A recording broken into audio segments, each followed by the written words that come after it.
আবু সাঈদ আল খুদরি হতে বর্ণিত, তিনি বলেন, একদা রাসূলুল্লাহ সাল্লাল্লাহু আলাইহি ওয়াসাল্লাম আমাদেরকে দাজ্জাল সম্পর্কে একটি দীর্ঘ হাদিস বর্ণনা করেন। তিনি আমাদেরকে যা কিছু বর্ণনা করে শুনিয়েছেন তন্মধ্যে ছিল, তিনি বলেছেন, দাজ্জাল মদিনার দিকে অগ্রসর হবে, অথচ মদিনার গলিতে প্রবেশ করা তার উপর হারাম ও নিষিদ্ধ। অতঃপর মদিনার নিকটবর্তী কোনো এক রাস্তায় পৌঁছলে এদিনই মদিনা থেকে যৌবনে পরিপূর্ণ এক মহান ব্যক্তি, যিনি শ্রেষ্ঠ ব্যক্তি অথবা শ্রেষ্ঠ ব্যক্তিদের অন্যতম, তার দিকে এগিয়ে আসবে। এসে তাকে বলবেন, আমি সাক্ষ্য দিচ্ছি তুমি দাজ্জাল, যার বিবরণ রাসূলুল্লাহ সাল্লাল্লাহু আলাইহি ওয়াসাল্লাম আমাদেরকে বর্ণনা করে শুনিয়েছেন। তখন দাজ্জাল উপস্থিত জনতাকে লক্ষ্য করে বলবে, আচ্ছা, তোমরা বলো, আমি যদি এ ব্যক্তিকে হত্যা করে জীবিত করতে পারি তবে কি তোমরা আমার ব্যাপারে সন্দেহ পোষণ করবে? উপস্থিত সাধারণ লোকেরা বলবে, না। বর্ণনাকারী বলেন, অতঃপর সে ওই যুবককে হত্যা করে জীবিত করবে। তাকে জীবিত করার পর ওই মহান ব্যক্তি বলবেন, আল্লাহর শপথ, আমি ইতিপূর্বে তোমার সম্পর্কে এমন সম্যক ধারণা লাভ করতে পারিনি যা আজ এ মুহূর্তে লাভ করলাম। অর্থাৎ তুমি যে সত্যিই দাজ্জাল তা এখন পরিষ্কার বুঝতে পারলাম। তখন দাজ্জাল তাকে দ্বিতীয়বার হত্যা করতে মনস্থ করবে, কিন্তু সে কিছুতেই তার উপর বিজয়ী বা জয়ী হতে পারবে না। আব্দুর রাজ্জাক বর্ণনা করেছেন, আমাদেরকে মার সংবাদ দিয়েছেন জুহরি হতে। তিনি বলেন, আমাকে সংবাদ দিয়েছেন উবাইদুল্লাহ ইবনু আবদুল্লাহ ইবনু উতবা। আবু সাঈদ আল খুদরি বলেছেন, অতঃপর হাদিসটি উল্লেখ করেন এবং তিনি বৃদ্ধি করেন। মার বলেন, আমার নিকট পৌঁছেছে যে দাজ্জাল তার গলায় তামার পাত জড়ানোর চেষ্টা করবে, এবং আমার নিকট পৌঁছেছে যে দাজ্জাল যাকে হত্যা করার পর পুনরায় জীবিত করবে তিনি হলেন খিজির। আহমদ ৩:৩৬। আব্দুর রাজ্জাক হতে মামারের উল্লেখিত কথাটি বাদে এবং বুখারী ১৩:৮৬-৮৮, মুসলিমের ৮:১৯৯, ইবনু মান্দা ১:৯৫ ভিন্ন সানাদে জুহরি থেকে। মুসলিম আবার বৃদ্ধি করেছেন এই অংশটি। আবু ইসহাক বলেন, বলা হয় এই লোকটি হল খিজির আলাইহিস সালাম। আমি বলি, অর্থাৎ আলবানী বলেন, এই আবু ইসহাক হলেন ইব্রাহিম ইবনু মুহাম্মদ ইবনু সুফিয়ান আল জাহিদ। ইনি সহি মুসলিমের রাবি, যেমন বিষয়টি দৃঢ় করেছেন হাফিজ, আয়াজ নাবরি ও অন্যদের অনুসরণে। আমি বলি, ইতিপূর্বে উল্লেখ হয়েছে যে মামারের নিকট এ বিষয়ে সংবাদ পৌঁছেছে, কিন্তু এ সংবাদ পৌঁছানোর কোনো দলিল নেই, কেননা তাকে কে সংবাদ দিয়েছে তা জানা যায়নি। যদি জানাও যায় তবু বর্ণনাটি হবে মাকতু। আর খিজির আলাইহিসসালাম তো নবী নন, এর আগেই মারা, এবং তিনি খিজির আলাইহিসসালাম তো নবী করিম সাল্লাল্লাহু আলাইহি ওয়াসাল্লামের আগেই মারা গেছেন। তিনি নবী করিম সাল্লাল্লাহু আলাইহি ওয়াসাল্লামকে পাননি। মুহাক্কিকগণের নিকট এটাই গ্রহণযোগ্য কথা। এজন্যই ইবনু আরাবি বলেছেন, আমি বললাম যে কেউ নাকি বলেছে দাজ্জালকে যিনি হত্যা করবেন তিনি হলেন খিজির। এই দাবির কোনো দলিল প্রমাণ নেই। আরেকটি হাদিস এসেছে নবী করিম সাল্লাল্লাহু আলাইহি ওয়াসাল্লামের জনৈক সাহাবী থেকে বর্ণিত, যা গত হয়েছে। তাতে রয়েছে, দাজ্জাল এক ব্যক্তির উপর কর্তৃত্ব খাটিয়ে তাকে হত্যা করে পুনরায় তাকে জীবিত করবে। দাজ্জাল এ লোকটি ছাড়া অন্য কারো উপর কর্তৃত্ব খাটাতে পারবে না। তৃতীয়, নাওয়াস ইবনু সাম্মান বর্ণিত হাদিস, যা গত হয়েছে। তাতে রয়েছে, অতঃপর দাজ্জাল যৌবনে পরিপূর্ণ এক যুবককে ডাক দিবে এবং তাকে তলোয়ার দিয়ে জোরে আঘাত করবে এবং তাকে 2 টুকরো করে ফেলবে। প্রত্যেকটি টুকরো 2 ধনুকের ব্যবধানে চলে আসবে। অতঃপর তাকে ডাকবে, ডাকা মাত্র সে জীবিত হয়ে তার কাছে আসবে। তখন তার চেহারা হবে উজ্জ্বল, চমকপ্রদ ও হাস্যময়। আব্দুল্লাহ ইবনু মুগনিব বর্ণিত হাদিস, এর প্রথমাংশে গত হয়েছে। পুরো হাদিসটি এরকম, অতঃপর দাজ্জাল এক ব্যক্তিকে ডেকে এনে তাকে হত্যার নির্দেশ দিয়ে হত্যা করবে। অতঃপর তার প্রতিটি অঙ্গ আলাদা আলাদাভাবে টুকরো করে তা পৃথক করে রাখা হবে, এমনকি লোকজন তা দেখবে। অতঃপর টুকরোগুলো একত্র করে তাতে লাঠি দিয়ে আঘাত করা মাত্র তা দাঁড়িয়ে যাবে। তখন দাজ্জাল বলবে, আমি আল্লাহ, আমি জীবিত করতে পারি, মৃত্যু দিতে পারি। আসলে এসবই জাদু, যা দ্বারা সে লোকদের চোখে জাদুগ্রস্ত করবে। সে এসবের কিছুই করবে না। এ ব্যাপারে আলবানী বলেন যে এর সনদটি দুর্বল এবং এ শব্দে বর্ণনাটি মুনকার, আল্লাহই অধিক জ্ঞাত। পঞ্চমত, আবদুল্লাহ ইবনু আমর থেকে বর্ণিত, যা পরবর্তী অনুচ্ছেদে আসবে। এর দুটি হাদিস রয়েছে। প্রথমত আবু সাইদ আল খুদ্রি থেকে বর্ণিত, তিনি বলেন রাসূলুল্লাহ সাল্লাল্লাহু আলাইহি ওয়াসাল্লাম বলেছেন, দাজ্জাল বের হলে একজন বিশিষ্ট ঈমানদার ব্যক্তি তার দিকে রওনা হবে। সংবাদ পেয়ে দাজ্জালের পক্ষ থেকে তার অস্ত্রধারী ব্যক্তিরা গিয়ে তার সাথে মিলিত হবে। তারা তাকে জিজ্ঞেস করবে, তুমি কোথায় যাওয়ার ইচ্ছা করেছ? তিনি বলবেন, ওই ব্যক্তির কাছে যে আবির্ভূত হয়েছে। তখন তারা বলবে, তুমি কি প্রভুর প্রতি ঈমান আনবে না? তিনি বলবেন, আমাদের প্রভুর ব্যাপারে কোনো সন্দেহ নেই। এরপর তারা পরস্পর বলবে, একে হত্যা করো। তারপর একে অপরকে, তোমাদের প্রভু নিষেধ করেছেন যে তোমরা তাকে না দেখিয়ে কাউকে হত্যা করবে না। বর্ণনাকারী বলেন, অতঃপর তারা তাকে দাজ্জালের নিকট নিয়ে যাবে। যখন ঈমানদার ব্যক্তি দাজ্জালকে দেখতে পাবেন, তখন বলবেন, হে জনগণ, এই তো সেই দাজ্জাল যার কথা রাসূলুল্লাহ সাল্লাল্লাহু আলাইহি ওয়াসাল্লাম আলোচনা করেছেন। এরপর দাজ্জালের নির্দেশে তার চেহারা ক্ষত বিক্ষত করা হবে। বলা হবে, একে ধরে চেহারা ক্ষত বিক্ষত করে দাও। অতঃপর তার পেট ও পিঠকে পিটিয়ে বিছিয়ে ফেলা হবে। তারপর দাজ্জাল জিজ্ঞেস করবে, আমার প্রতি ঈমান আনবে না? তিনি বলবেন, তুমি তো মিথ্যাবাদী মাসিহ দাজ্জাল। একথা শুনে তাকে কুড়াল দিয়ে খণ্ড বিখণ্ডিত করে ফেলার চেষ্টা করা হবে এবং করে ফেলা হবে।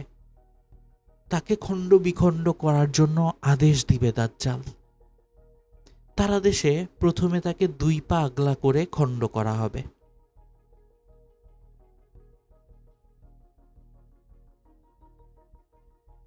অতঃপর দাজ্জাল খণ্ডিত টুকরা দুয়ের মাঝখানে এসে তাকে লক্ষ্য করে বলবে, ওঠো। তখন তিনি উঠে দাঁড়াবেন। তারপর আবার দাজ্জাল তাকে জিজ্ঞেস করবে, এবার আমার প্রতি ঈমান আনবে কি? তখন তিনি বলবেন, আমি তো তোমার সম্পর্কে আরও অধিক অভিজ্ঞতা লাভ করেছি। অতঃপর তিনি উপস্থিত জনতাকে লক্ষ্য করে বলবেন, হে লোক সকল, মনে রেখো, দাজ্জাল আমার পরে আর কোনো মানুষের উপর কর্তৃত্ব চালাতে পারবে না। বর্ণনাকারী বলেন, অতঃপর দাজ্জাল তাকে জবাই করার জন্য ধরবে এবং গলা ও ঘাড়ে তামা জড়িয়ে দিতে চেষ্টা করবে, কিন্তু এ পর্যায়ে পৌঁছতে সক্ষম হবে না। অতঃপর তার হাত পা ধরে তাকে নিক্ষেপ করবে। মানুষ ধারণা করবে বুঝি আগুনে ফেলে দিয়েছে। প্রকৃতপক্ষে তাকে জান্নাতে পৌঁছে দেয়া হয়েছে। রাসূলুল্লাহ সাল্লাল্লাহু আলাইহি ওয়াসাল্লাম বলেছেন, আল্লাহ রব্বুল আলামিনের নিকট এই ব্যক্তি বড় শাহাদাতের মর্যাদা লাভ করবেন। আবদুল্লাহ ইবনু আমর থেকে বর্ণিত, রাসূলুল্লাহ সাল্লাল্লাহু আলাইহি ওয়াসাল্লামের সূত্রে বর্ণিত, তিনি অর্থাৎ সাল্লাল্লাহু আলাইহি ওয়াসাল্লাম দাজ্জাল সম্পর্কে বলেন, দাজ্জাল সম্পর্কে তোমরা সন্দিহান হবে না। নিশ্চয়ই আল্লাহ কানা নন।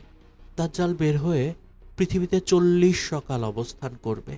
সে পৃথিবীর প্রত্যেক জলাধারে পৌঁছবে, কিন্তু কাবা, বাইতুল মুকাদ্দাস ও মদিনায় ঢুকতে পারবে না।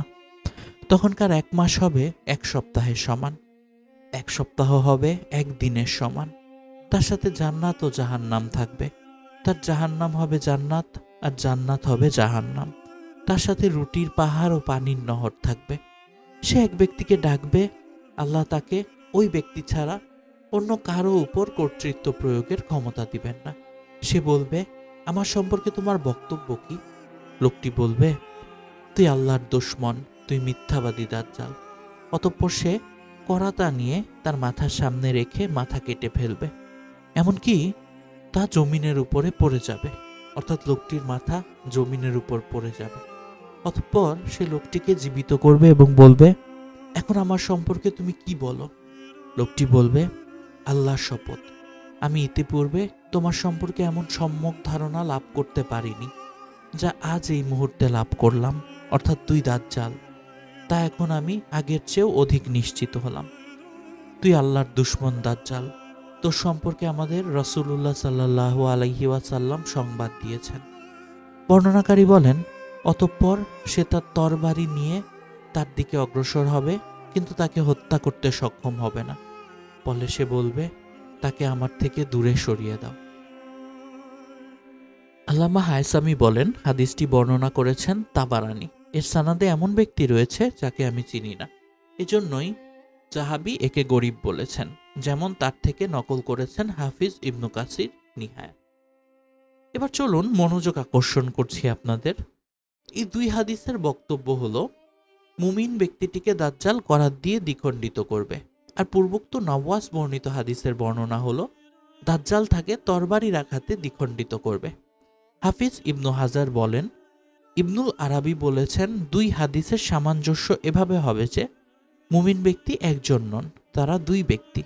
এজন্য তাদের দুইজনকে পৃথক পৃথক নিয়মে হত্যা করবে, একজনকে করাত দিয়ে এবং একজনকে তরবারি দিয়ে। হাফিজ ইবনু হাজার বলেন, তিনি এমনটি বলেছেন, কিন্তু প্রকৃত বিষয় তা নয়, বরং করাতের বর্ণনাটির ব্যাখ্যা হলো তরবারির আঘাতের বর্ণনা। হয়তোবা তরবারিটি ধারালো অংশের অনেক জায়গায় ভাঙা ছিল, যা দেখতে প্রায় করাতের মতো। নিহত ব্যক্তিকে অধিক শাস্তি দিয়ে হত্যা করা হয়েছে, এখানে তাই বোঝানো হয়েছে। অতএব তাকে তরবারি দিয়ে আঘাত করেছে, এ বর্ণনাটি তাকে দ্বিখণ্ডিত করেছে, এর ব্যাখ্যা। তাকে দুই টুকরো করে ফেলবে ব্যাখ্যা করা, তার কর্মের শেষ পরিণতি বোঝানো হয়েছে। এবার এর পরের অনুচ্ছেদেও দুইটি হাদিস এসেছে, দুটি সাক্ষ্য হাদিস এসেছে। নওয়াজ ইবনু সামান বর্ণিত হাদিস, যা গত হয়েছে, এবং আসমু বিনতে ইয়াজিদ আল আনসাবিয়া বর্ণিত হাদিস, এটিও গত হয়েছে। এই দুটি সাক্ষ্য হাদিস রয়েছে, যা এইমাত্র ইঙ্গিত করা হলো। এবার ফাতিমা বিনতু কায়েস হতে গোয়েন্দা ও দাজ্জাল সম্পর্কে বর্ণিত হাদিস, তামিম আদ-দারির রিওয়ায়াত হতে, তাতে রয়েছে, দাজ্জাল বলবে, আমি তোমাদের সম্পর্কে জানিয়ে দিচ্ছি, আমি মাসিহ দাজ্জাল। অচিরেই আমাকে বেরিয়ে আসার অনুমতি প্রদান করা হবে। তখন আমি বেরিয়ে আসব এবং বিশ্ব ভ্রমণ করব। বিশ্বের কোনো দেশই আমি ভ্রমণ না করে ছাড়ব না। একমাত্র মক্কা এবং মদিনা ছাড়া সমগ্র বিশ্ব মাত্র 40 রাতে আমি ঘুরে আসব। এ দুটি শহরের প্রবেশ আমার জন্য নিষিদ্ধ। এই দু শহরের কোনো একটিতে আমি প্রবেশের ইচ্ছা করলে একজন ফেরেশতা ধারালো তরবারি হাতে সঙ্গে সঙ্গে এগিয়ে আসবে এবং এ থেকে আমাকে বিরত রাখবে। মক্কা ও মদিনার রাস্তায় রাস্তায় ফেরেশতা মোতায়েন থাকবে, যারা পাহারা দিবে। ফাতেমা বিনতু কায়েস বলেন, রাসূলুল্লাহ সাল্লাল্লাহু এ কথা বলেছেন এবং লাঠি দিয়ে মিম্বরে আঘাত করেছেন। লাঠি দিয়ে মিম্বরে আঘাত করে বলেছেন, এই ভূমি পবিত্র, এই ভূমি পবিত্র, এই ভূমি পবিত্র, অর্থাৎ মদিনা। আচ্ছা, আমি কি তোমাদের কাছে এ ঘটনা বর্ণনা করে শুনাইনি? তখন উপস্থিত জননা বলল, হ্যাঁ। তিনি বলেন, অর্থাৎ রাসূলুল্লাহ বলেন, অবশ্যই তামিমদারি, রাসূলুল্লাহ না, দুঃখিত, বর্ণনাকারী বলেন, অবশ্যই তামিমদারির বর্ণনা আমাকে বিস্মিত করেছে, যেহেতু আমি যা কিছু ইতিপূর্বে তোমাদের বর্ণনা করে শুনিয়েছিলাম তার সাথে তার বর্ণনা হুবহু মিলে গেছে। দাজ্জাল সম্পর্কে এবং মক্কা মদিনা সম্পর্কে সবই মিলে গেছে।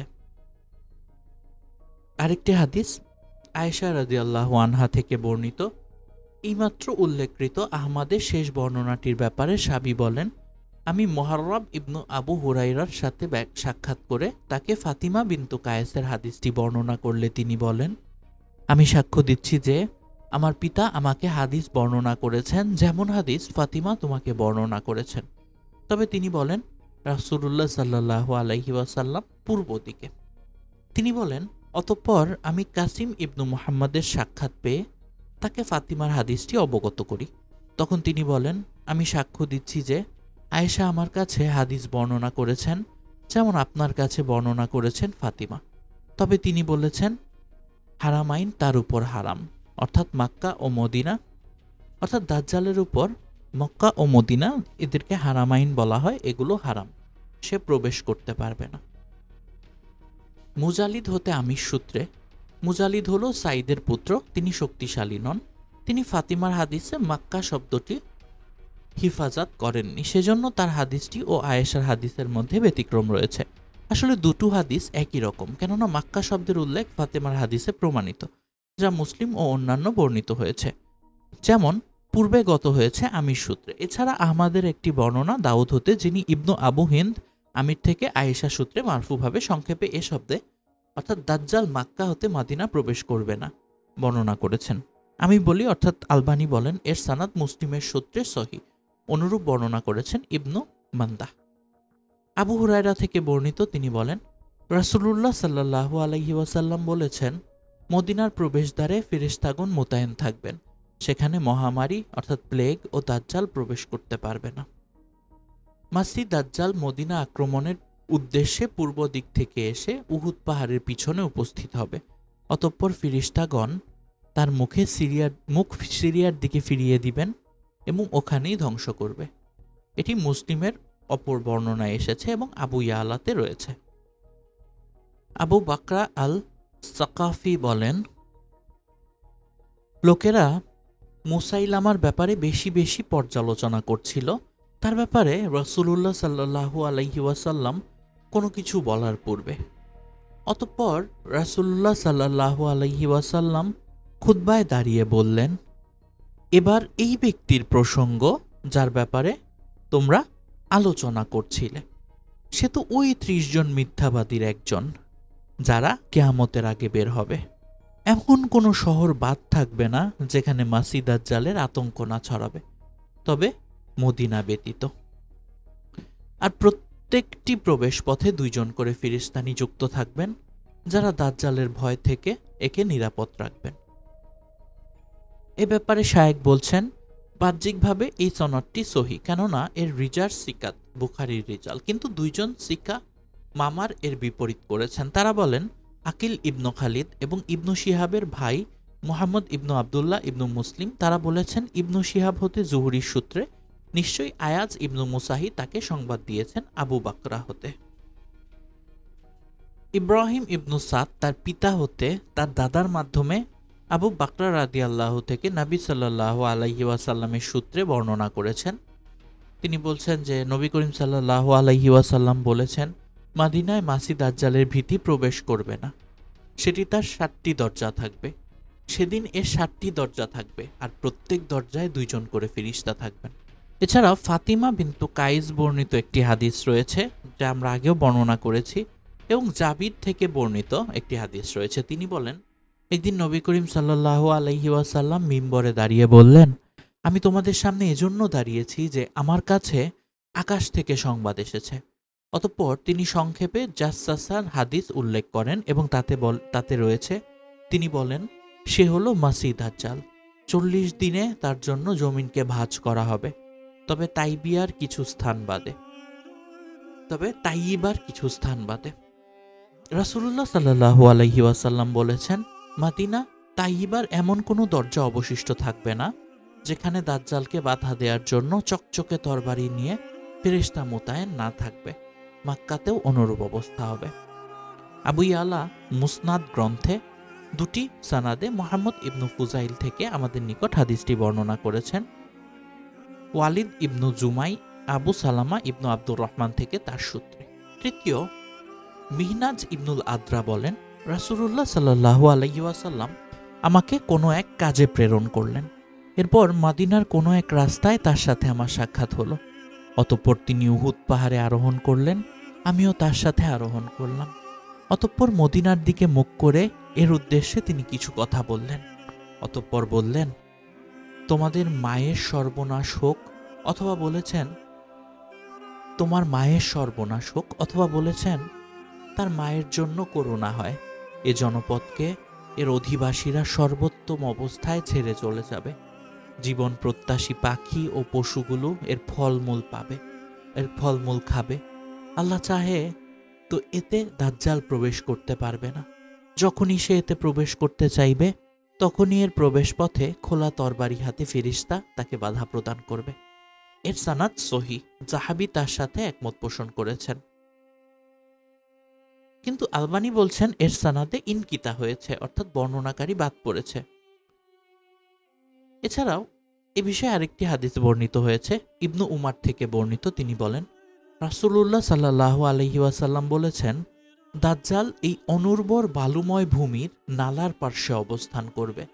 তার কাছে যারা আগমন করবে তাদের অধিকাংশই থাকবে মহিলা, এমনকি পুরুষেরা তার বন্ধু, তার মা, তার মেয়ে, তার বোন এবং তার ফুপুর কাছে ফিরে গিয়ে তার অর্থাৎ দাজ্জালের কাছে যাওয়ার আশঙ্কায় তাদেরকে বেঁধে রাখবে। তারপর আল্লাহ তাআলা মুসলিমদেরকে তার উপর কর্তৃত্ব দিবেন। মুসলিমরা তাকে ও তার অনুসারীদেরকে হত্যা করবে। এমনকি ইয়াহুদিরা গাছ অথবা পাথরের আড়ালে লুকিয়ে থাকবে।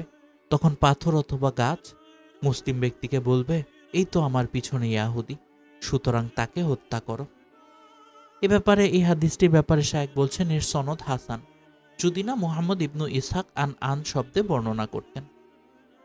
আবু সাঈদ আল খুদরি থেকে মারফুভাবে বর্ণিত, তিনি বলেন, দাজ্জাল আসবে, অর্থাৎ নবীজি বলছে, দাজ্জাল আসবে, তার জন্য মদিনার অলিগলিতে প্রবেশ করবে, অতঃপর সে মদিনার পার্শ্ববর্তী তৃণলতা শূন্য অনুর্বর ভূমিতে অবতরণ করবে, অতঃপর সেদিন তার দিকে এক ব্যক্তি বেরিয়ে আসবে, এবং বাকিটা বর্ণনা করেছেন যেটি আমরা আগেই শুনেছি।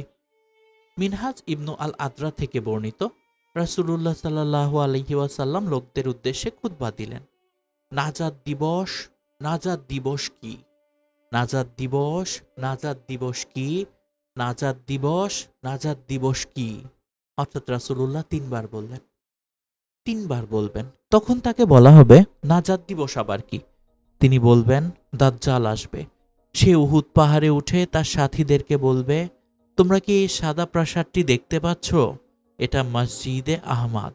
অতঃপর সে মদিনায় আসবে, সেখানে এসে এর প্রত্যেক প্রবেশদ্বারে 2 জন করে ফেরেশতা খোলা তরবারি হাতে মোতায়েন পাবে। এরপর সে সাইহানাতুল জুরুফ নামক স্থানে এসে তার আসন গাড়বে। অতঃপর মদিনায় 3 বার কম্পন সৃষ্টি হবে। ফলে কোনো মুনাফিক পুরুষ ও নারী, ফাসিক পুরুষ ও নারী মদিনায় অবশিষ্ট থাকবে না। তারা মদিনা থেকে বেরিয়ে তার কাছে চলে আসবে, আর এটাই হলো নাজাত দিবস। তারা যেমন বলেছেন তাই, যদি সনদটি আবদুল্লাহ ইবনু শাকিফ এবং মিনহাজ এর মধ্যকার ইনকিতা থেকে নিরাপদ হয়, কেননা আহমাদের আরেক বর্ণনায় এই 2 জনের মাঝে রয়েছে রাজা ইবনু আবু রাজা আল বাহিলি, এছাড়া হাম্বাল। এর সনদটি তার প্রথম বর্ণনার সাওয়ানের চেয়েও অধিক সহি, কিন্তু এটি সর্বাবস্থায় সমস্যামুক্ত এর শাওয়াহিদ দ্বারা। আরেকটি হাদিস, রাসূলুল্লাহ সাল্লাল্লাহু আলাইহি ওয়াসাল্লাম হাররার কোনো এক প্রান্তরে আরোহণ করলেন, তখন আমরা তার সাথে ছিলাম। তিনি বললেন, এক সাহাবী বলছেন, মদিনা কতই না উত্তম ভূমি। দাজ্জাল যখন বের হবে তখন মদিনার প্রত্যেক রাস্তায় ফেরেশতা নিযুক্ত থাকবেন, ফলে দাজ্জাল সেখানে প্রবেশ করতে পারবে না। এরূপ অবস্থায় মদিনা তার অধিবাসীদের নিয়ে 3 বার প্রকম্পিত হবে। তখন প্রতিটি মুনাফিক পুরুষ ও নারী মদিনা থেকে বেরিয়ে দাজ্জালের কাছে চলে যাবে। যারা বেরিয়ে দাজ্জালের কাছে যাবে তাদের অধিকাংশ হবে নারী। আর এটাই হলো ইয়াউমুল খালাস, অর্থাৎ নাজাল দিবস। এদিনে মদিনা তার মধ্যকার ময়লা দূরীভূত করবে, যেমন হাফর লোহার ময়লা দূর করে থাকে। দাজ্জালের সাথে 70,000 ইয়াহুদি থাকবে। তাদের প্রত্যেকের সাথে থাকবে চাদরে আবৃত কারুকার্য খচিত তলোয়ার। অতঃপর পানি প্রবাহের সঙ্গমস্থলে তার ঘাড়ে এ তরবারি দ্বারা আঘাত করা হবে। অতঃপর রাসূলুল্লাহ সাল্লাল্লাহু আলাইহি ওয়াসাল্লাম বলেন, দাজ্জালের ফিতনার চেয়ে বড় ফিতনা অতীতে ছিল না এবং কিয়ামত পর্যন্ত হবেও না। এমন কোনো নবী নেই যিনি স্বীয় উম্মতকে দাজ্জাল সম্পর্কে সাবধান না করেছেন, আর আমি অবশ্যই তোমাদেরকে তার সম্পর্কে এমন সংবাদ দিব যা আমার পূর্বে কোনো নবী স্বীয় উম্মতকে দেননি। অতঃপর তিনি তার চোখের উপর হাত রেখে বলেন, আমি সাক্ষ্য দিচ্ছি যে মহান আল্লাহ কানা নন। আনাস ইবনু মালিক থেকে বর্ণিত, তিনি বলেন, রাসূলুল্লাহ সাল্লাল্লাহু আলাইহি ওয়াসাল্লাম বলেছেন, দাজ্জাল আসবে, তার জন্য জমিনকে ভাঁজ করে দেয়া হবে, তবে মক্কা ও মদিনা ব্যতীত। সে মদিনায় আসবে এবং সেখানকার প্রতিটি প্রবেশ পথে সারিবদ্ধ অবস্থায় ফেরেশতাদের পাবে। অতঃপর সে সাইনাহাতুল জুরুফ নামক স্থানে এসে তার আসন গাড়বে। তখন মদিনায় 3 বার কম্পন সৃষ্টি হবে। এতে প্রত্যেক মুনাফিক পুরুষ ও নারী তার কাছে চলে আসবে। এছাড়াও আরেকটি হাদিস রয়েছে জনৈক আনসারী ব্যক্তি থেকে, মুহাম্মদ সাল্লাল্লাহু আলাইহি ওয়াসাল্লামের কতিপয় সাহাবীর সূত্রে। তিনি বলেন, রাসূলুল্লাহ সাল্লাল্লাহু আলাইহি ওয়াসাল্লাম দাজ্জাল সম্পর্কে উল্লেখ করেছেন, সে মদিনার অনুর্বর এলাকায় আসবে। তার জন্য মদিনার কোনো এলাকায় প্রবেশ করা নিষিদ্ধ। অতঃপর মদিনা তার অধিবাসী সহ একবার অথবা দুবার কেঁপে উঠবে। ফলে মদিনার সকল মুনাফিক নরনারী দাজ্জালের কাছে গিয়ে একত্র হবে। দাজ্জাল সিরিয়ার দিকে এক পাহাড়ের কাছে গিয়ে সেখানকার জনগণকে ঘেরাও করবে, আর অবশিষ্ট মুসলিমগণ সিরিয়ার কোনো এক পাহাড়ের চূড়ায় আশ্রয় নিবে। অতঃপর দাজ্জাল এর পাদদেশে গিয়ে তাদেরকে ঘেরাও করবে। যখন বিপদ দীর্ঘতর হবে, তখন এক মুসলিম বলবে, হে মুসলিম জনগণ, তোমরা এভাবে কতদিন আল্লাহর দুশমন দ্বারা বেষ্টিত থাকবে? তোমরা শাহাদাত অথবা বিজয় অর্জনের কোনো একটিকে বেছে নিবে না? এমনকি তারা মৃত্যুর জন্য এমন এক শপথ গ্রহণ করবে যে বিষয়ে আল্লাহ অবগত আছেন যে তারা তাদের অন্তর দিয়েই সত্য শপথ করেছে। এরপর তাদেরকে অন্ধকার ঘিরে নিবে, যার ফলে কোনো ব্যক্তি নিজের হাতও দেখতে পাবে না। অতঃপর ইবনু মারিয়াম অবতরণ করবেন, ফলে তাদের চোখের সামনে থেকে অন্ধকার দূর হয়ে যাবে। এমতাবস্থায় তাদের মাঝে বর্মপরিহিত এক লোক দেখতে পাবে। অতঃপর তারা বলবে, হে আল্লাহর বান্দা, আপনি কে? জবাবে তিনি বলবেন, আমি আল্লাহর বান্দা এবং তারই রাসূল, তার সৃষ্টি রূহ এবং কালিম ঈসা ইবনু মারিয়াম। অতঃপর তিনি বলবেন, তোমরা এই তিনটির কোনো একটি বেছে নাও। আল্লাহ দাজ্জাল ও তার বাহিনীর উপর আকাশ থেকে শান্তি নাজিল করবেন, অথবা আল্লাহ তাদেরকে জমিনে ধসিয়ে দিবেন, অথবা আল্লাহ তাদের উপর তোমাদের তরবারি চাপিয়ে দিবেন এবং তাদের তরবারি তোমাদের উপর থেকে ফিরিয়ে রাখবেন। তারা বলবে, হে আল্লাহর রাসূল, এই শেষটি আমাদের অন্তর নিরাময়ের জন্য অধিক উপযোগী। সেদিন তুমি দেখতে পাবে যে একজন দীর্ঘদেহী মোটাসোটা অধিক পানাহারকারী ইয়াহুদিও ভয়ের কারণে স্বীয় তরবারি হাতে বহন করতে পারবে না। অতঃপর মুসলিমরা তাদের দিকে অগ্রসর হলে মুসলিমদেরকে তাদের উপর বিজয় দান করা হবে। আর ঈসা ইবনু মারিয়ামকে দেখা মাত্র সে সীসা গলে যাওয়ার মতো গলে যাবে। সীসা যেভাবে গলে যায় সেভাবে গলে যাবে, অথবা ঈসা আলাইহিস সালাম তাকে হত্যা করে ফেলবেন। এর সানাদটি সিকাত, শাইখাইনের রিজাল, তবে জনৈক আনসারী ব্যতীত, কেননা তার নাম উল্লেখ করা হয়নি। হয়তো তিনি কোনো সাহাবী হবেন, কেননা সানাদের এই সাকাফি একজন তাবী, যিনি আবু মুসা আল আশআরী ও অন্যান্য সাহাবী থেকে হাদিস বর্ণনা করেছেন। যদি তাই হয় তাহলে সানাদটি সহিহ, কেননা সাহাবীর জাহলাতে কোনো অসুবিধা নেই। এ অংশের সমর্থনে দুটি হাদিস রয়েছে। জাবির বর্ণিত হাদিস যা গত হয়েছে এবং তাতে রয়েছে, সেটাই নাজাত দিবস। সেদিন মদিনা ও তার মধ্যবর্তী মন্দকে বিদূরিত করবে, যেমন হাফর লোহার ময়লা দূর করে। দ্বিতীয়ত আবু হুরায়রা বর্ণিত হাদিস, রাসূলুল্লাহ সাল্লাল্লাহু আলাইহি ওয়াসাল্লাম বলেছেন, জেনে রাখো, মদিনা হলো হাফরের ন্যায়, সে তার মধ্যকার মন্দ অর্থাৎ পাপীদেরকে বের করে দেয়।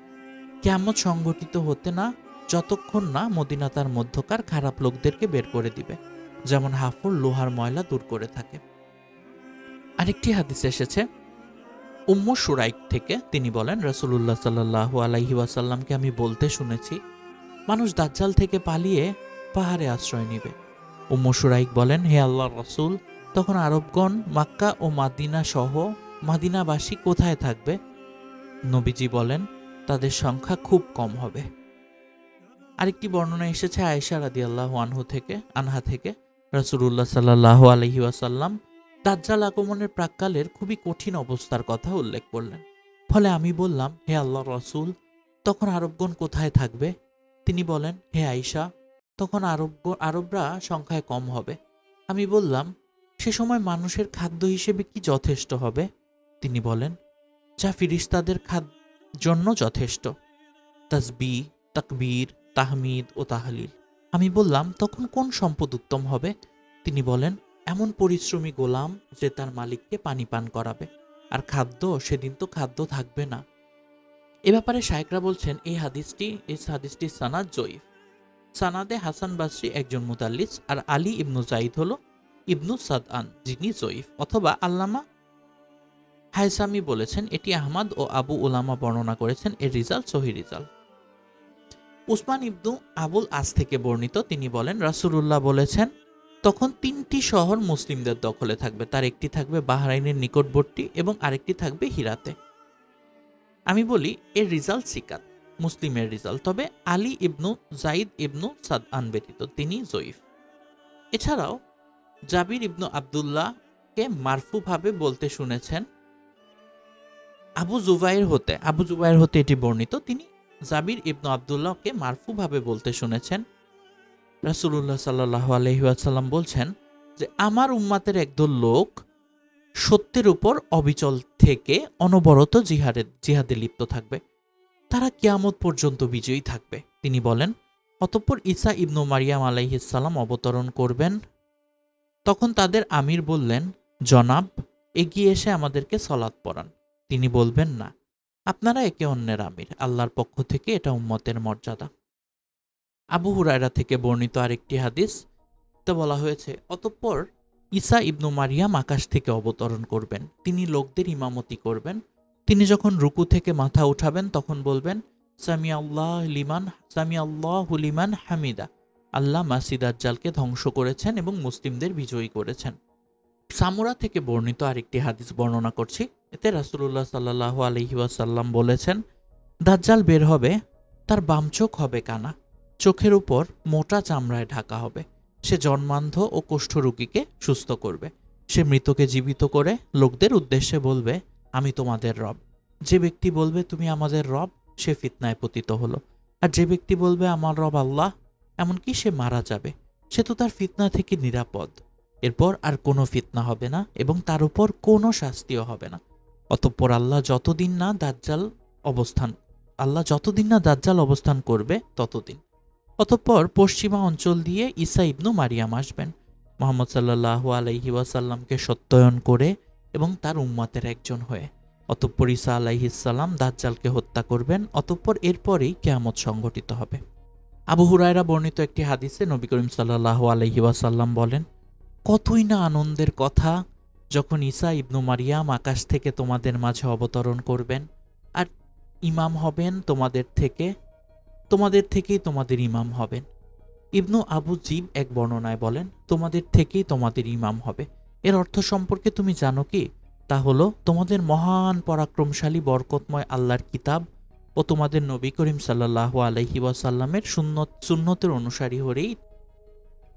আরেকটি হাদিস আয়েশা রাদিয়াল্লাহু আনহা থেকে বর্ণিত, এইমাত্র উল্লেখকৃত আহমদের শেষ বর্ণনাটির ব্যাপারে সাবি বলেন, আমি মুহাররাব ইবনু আবু হুরাইরার সাথে সাক্ষাৎ করে তাকে ফাতিমা বিনতু কায়েসের হাদিসটি বর্ণনা করলে তিনি বলেন, আমি সাক্ষ্য দিচ্ছি যে আমার পিতা আমাকে হাদিস বর্ণনা করেছেন যেমন হাদিস ফাতিমা তোমাকে বর্ণনা করেছেন। তবে তিনি বলেন, রাসূলুল্লাহ সাল্লাল্লাহু আলাইহি ওয়াসাল্লাম পূর্ব দিকে। তিনি বলেন, অতঃপর আমি কাসিম ইবনু মুহাম্মাদের সাক্ষাৎ পেয়ে তাকে ফাতিমার হাদিসটি অবগত করি। তখন তিনি বলেন, আমি সাক্ষ্য দিচ্ছি যে আয়েশা আমার কাছে হাদিস বর্ণনা করেছেন যেমন আপনার কাছে বর্ণনা করেছেন ফাতিমা। তবে তিনি বলেছেন, হারামাইন তার উপর হারাম, অর্থাৎ মক্কা ও মদিনা, অর্থাৎ দাজ্জালের উপর মক্কা ও মদিনা, এদেরকে হারামাইন বলা হয়, এগুলো হারাম, সে প্রবেশ করতে পারবে না। মুজালিদ হতে আমিষ সূত্রে, মুজালিদ হল সাইদের পুত্র, তিনি শক্তিশালী নন। তিনি ফাতিমার হাদিসে মক্কা শব্দটি হিফাজত করেননি, সেজন্য তার হাদিসটি ও আয়েশার হাদিসের মধ্যে ব্যতিক্রম রয়েছে। আসলে দুটো হাদিস একই রকম, কেননা মক্কা শব্দের উল্লেখ ফাতেমার হাদিসে প্রমাণিত, যা মুসলিম ও অন্যান্য বর্ণিত হয়েছে, যেমন পূর্বে গত হয়েছে আমির সূত্রে। এছাড়া আহমাদের একটি বর্ণনা দাউদ হতে, যিনি ইবনু আবু হিন্দ আমির থেকে আয়েশা সূত্রে মারফুভাবে সংক্ষেপে এ শব্দে, অর্থাৎ দাজ্জাল মাক্কা হতে মাদিনা প্রবেশ করবে না, বর্ণনা করেছেন। আমি বলি, অর্থাৎ আলবানী বলেন, এর সানাদ মুসলিমের সূত্রে সহিহ। অনুরূপ বর্ণনা করেছেন ইবনু মান্দাহ। আবু হুরায়রা থেকে বর্ণিত, তিনি বলেন, রাসূলুল্লাহ সাল্লাল্লাহু আলাইহি ওয়াসাল্লাম বলেছেন, মদিনার প্রবেশদ্বারে ফেরেশতাগণ মোতায়েন থাকবেন, সেখানে মহামারী অর্থাৎ প্লেগ ও দাজ্জাল প্রবেশ করতে পারবে না। মাসিহ দাজ্জাল মদিনা আক্রমণের উদ্দেশ্যে পূর্ব দিক থেকে এসে উহুদ পাহাড়ের পিছনে উপস্থিত হবে। অতঃপর ফেরেশতাগণ তার মুখ সিরিয়ার দিকে ফিরিয়ে দিবেন এবং ওখানেই ধ্বংস করবে। এটি মুসলিমের অপর বর্ণনায় এসেছে এবং আবু ইয়ালাতে রয়েছে।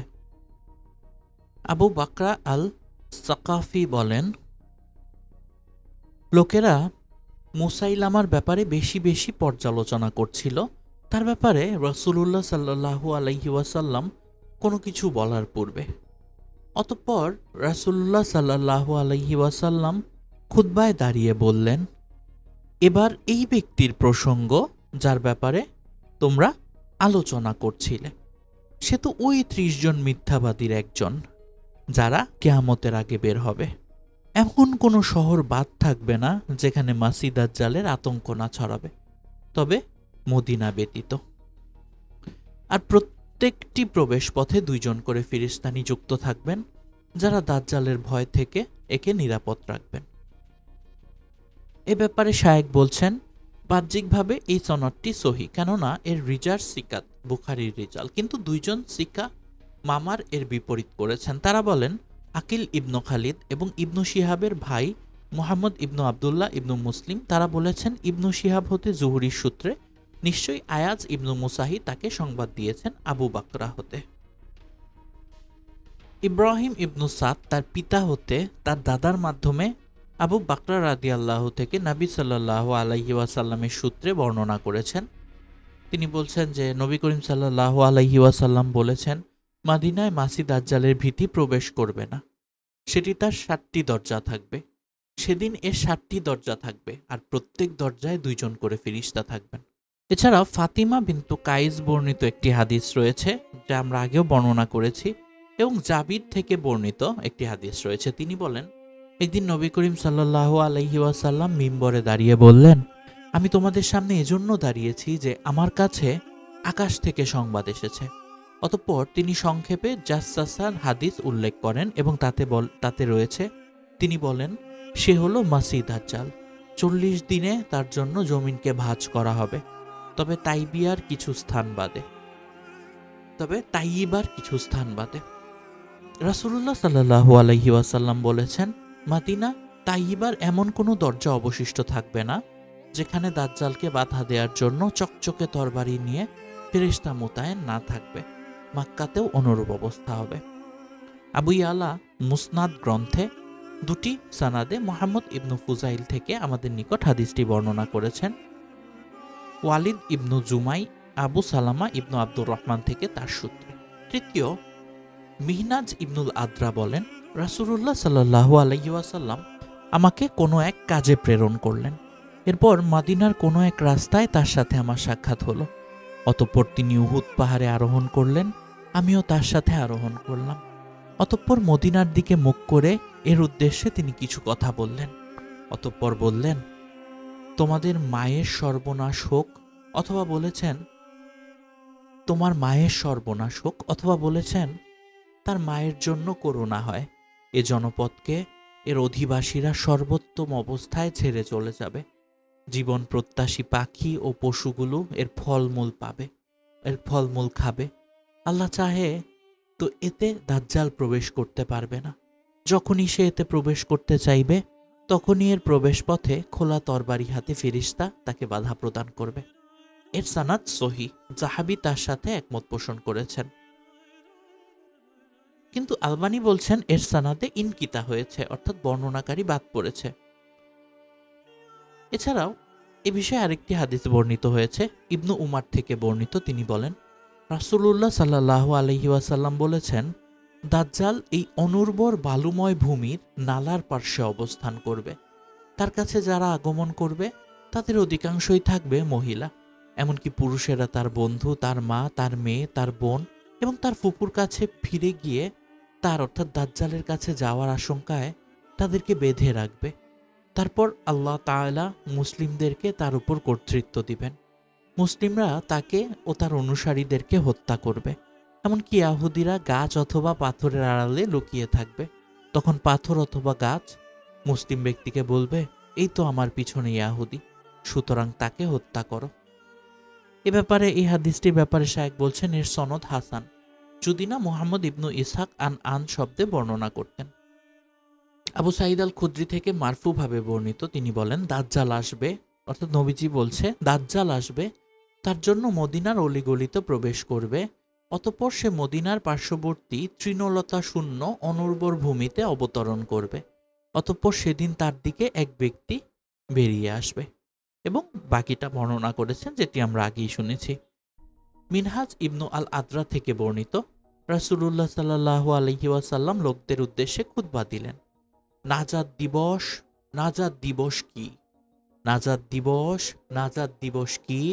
নাজাত দিবস, নাজাত দিবস কি? অর্থাৎ রাসূলুল্লাহ ৩ বার বললেন। ৩ বার বলবেন। তখন তাকে বলা হবে নাজাত দিবস আবার কি? তিনি বলবেন দাজ্জাল আসবে। সে উহুদ পাহাড়ে উঠে তার সাথীদেরকে বলবে, তোমরা কি এই সাদা প্রাসাদটি দেখতে পাচ্ছ? এটা মসজিদে আহমাদ। অতঃপর সে মদিনায় আসবে। সেখানে এসে এর প্রত্যেক প্রবেশদ্বারে ২ জন করে ফেরেশতা খোলা তরবারি হাতে মোতায়েন পাবে। এরপর সে সাইহানাতুল জুরুফ নামক স্থানে এসে তার আসন গাড়বে। অতঃপর মদিনায় ৩ বার কম্পন সৃষ্টি হবে। ফলে কোনো মুনাফিক পুরুষ ও নারী, ফাসিক পুরুষ ও নারী মদিনায় অবশিষ্ট থাকবে না। তারা মদিনা থেকে বেরিয়ে তার কাছে চলে আসবে। আর এটাই হলো নাজাত দিবস। তারা যেমন বলেছেন তাই, যদি সনদটি আবদুল্লাহ ইবনু শাকিফ এবং মিনহাজ এর মধ্যকার ইনকিতা থেকে নিরাপদ হয়, কেননা আহমাদের আরেক বর্ণনায় এই ২ জনের মাঝে রয়েছে রাজা ইবনু আবু রাজা আল বাহিলি, এছাড়া হাম্বাল।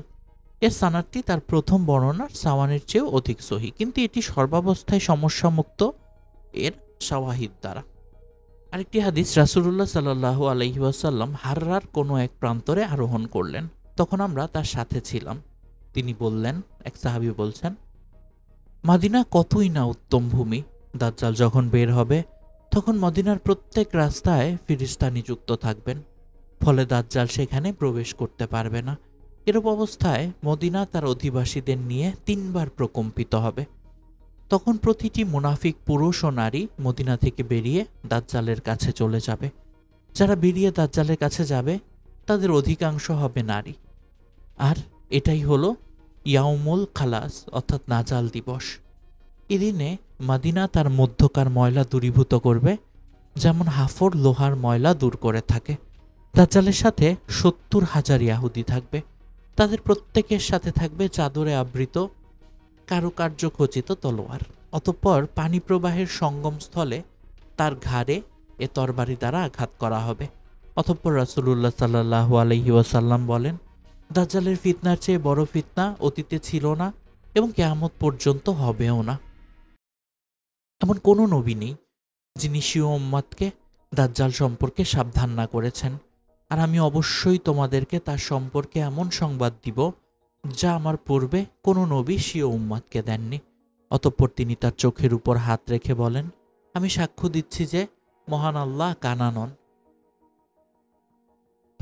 আনাস ইবনু মালিক থেকে বর্ণিত, তিনি বলেন, রাসূলুল্লাহ সাল্লাল্লাহু আলাইহি ওয়াসাল্লাম বলেছেন, দাজ্জাল আসবে, তার জন্য জমিনকে ভাঁজ করে দেয়া হবে, তবে মক্কা ও মদিনা ব্যতীত। সে মদিনায় আসবে এবং সেখানকার প্রতিটি প্রবেশ পথে সারিবদ্ধ অবস্থায় ফেরেশতাদের পাবে। অতঃপর সে সাইনাহাতুল জুরুফ নামক স্থানে এসে তার আসন গাড়বে। তখন মদিনায় ৩ বার কম্পন সৃষ্টি হবে। এতে প্রত্যেক মুনাফিক পুরুষ ও নারী তার কাছে চলে আসবে। এছাড়াও আরেকটি হাদিস রয়েছে জনৈক আনসারি ব্যক্তি থেকে, মুহাম্মদ সাল্লাল্লাহু আলাইহি ওয়াসাল্লামের কতিপয় সাহাবীর সূত্রে। তিনি বলেন, রাসূলুল্লাহ সাল্লাল্লাহু আলাইহি ওয়াসাল্লাম দাজ্জাল সম্পর্কে উল্লেখ করেছেন, সে মদিনার অনুর্বর এলাকায় আসবে। তার জন্য মদিনার কোনো এলাকায় প্রবেশ করা নিষিদ্ধ। অতঃপর মদিনা তার অধিবাসী সহ ১ বার অথবা ২ বার কেঁপে উঠবে। ফলে মদিনার সকল মুনাফিক নরনারী দাজ্জালের কাছে গিয়ে একত্র হবে। দাজ্জাল সিরিয়ার দিকে এক পাহাড়ের কাছে গিয়ে সেখানকার জনগণকে ঘেরাও করবে, আর অবশিষ্ট মুসলিমগণ সিরিয়ার কোনো এক পাহাড়ের চূড়ায় আশ্রয় নেবে। অতঃপর দাজ্জাল এর পাদদেশে গিয়ে তাদেরকে ঘেরাও করবে। যখন বিপদ দীর্ঘতর হবে তখন এক মুসলিম বলবে, হে মুসলিম জনগণ, তোমরা এভাবে কতদিন আল্লাহর দুশমন দ্বারা বেষ্টিত থাকবে? তোমরা শাহাদাত অথবা বিজয় অর্জনের কোনো একটিকে বেছে নিবে না? এমনকি তারা মৃত্যুর জন্য এমন এক শপথ গ্রহণ করবে যে বিষয়ে আল্লাহ অবগত আছেন যে তারা তাদের অন্তর দিয়েই সত্য শপথ করেছে। এরপর তাদেরকে অন্ধকার ঘিরে নিবে, যার ফলে কোনো ব্যক্তি নিজের হাতও দেখতে পাবে না। অতঃপর ইবনু মারিয়াম অবতরণ করবেন, ফলে তাদের চোখের সামনে থেকে অন্ধকার দূর হয়ে যাবে। এমতাবস্থায় তাদের মাঝে বর্ম পরিহিত এক লোক দেখতে পাবে। অতঃপর তারা বলবে, হে আল্লাহর বান্দা, আপনি কে? জবাবে তিনি বলবেন, আমি আল্লাহর বান্দা এবং তারই রাসূল, তার সৃষ্টি রূহ এবং কালিম ঈসা ইবনু মারিয়াম। অতঃপর তিনি বলবেন, তোমরা এই তিনটির কোনো একটি বেছে নাও। আল্লাহ দাজ্জাল ও তার বাহিনীর উপর আকাশ থেকে শান্তি নাজিল করবেন, অথবা আল্লাহ তাদেরকে জমিনে ধসিয়ে দিবেন, অথবা আল্লাহ তাদের উপর তোমাদের তরবারি চাপিয়ে দিবেন এবং তাদের তরবারি তোমাদের উপর থেকে ফিরিয়ে রাখবেন। তারা বলবে, হে আল্লাহর রসূল, এই শেষটি আমাদের অন্তর নিরাময়ের জন্য অধিক উপযোগী। সেদিন তুমি দেখতে পাবে যে একজন দীর্ঘদেহী মোটাসোটা অধিক পানাহারকারী ইয়াহুদিও ভয়ের কারণে স্বীয় তরবারি হাতে বহন করতে পারবে না। অতঃপর মুসলিমরা তাদের দিকে অগ্রসর হলে মুসলিমদেরকে তাদের উপর বিজয় দান করা হবে, আর ঈসা ইবনু মারিয়ামকে দেখা মাত্র সে সীসা গলে যাওয়ার মতো গলে যাবে। সীসা যেভাবে গলে যায় সেভাবে গলে যাবে, অথবা ঈসা আলাইহিস সালাম তাকে হত্যা করে ফেলবেন।